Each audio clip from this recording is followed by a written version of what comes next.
The Camera di San Paolo owes its fame to the frescoes painted around 1519 by Antonio Allegri, known as Correggio, in one of the rooms of the apartment of Abbess Giovanna da Piacenza. For the originality of the illusionistic invention and the refinement of the decorative motifs, this room represents one of the greatest masterpieces of Italian Renaissance. The chamber, almost cubic in shape, is decorated with frescoes only on the dome because of the walls, which bear no traces of paintings, must have been originally covered with tapestries. The pictorial decoration created by Correggio completely hides the late Gothic umbrella structure created in 1514 by Giorgio Doari da Erba, covering it with a pergola of fronds and intertwined wicker in which a series of fake overhead opens with very lively groups of putti overlooking inside the room, portrayed in playful attitudes, some of which alluded to the theme of hunting. The Camera di San Paolo was the most precious part of the abbess's private apartment, originally consisting of 6 rooms.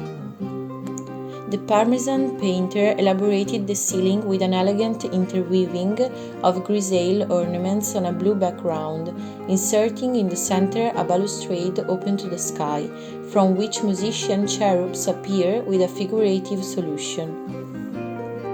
The entire program of the vault is played on the alternation of episodes taken from myth or ancient history and scenes from the Old and New Testament, in a continuous game of reciprocal references, not always easily intelligible.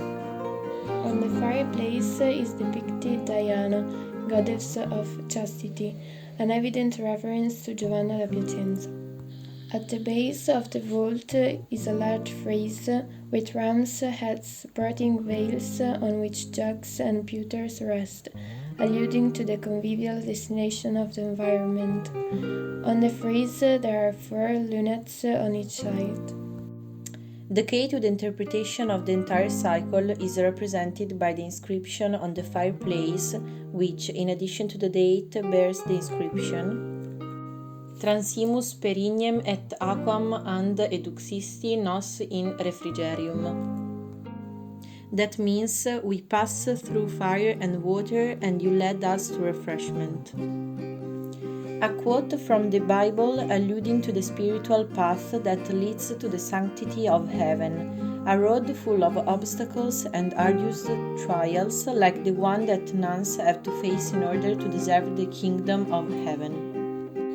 About the iconographic program and about the meaning of the paintings, there are many interpretations.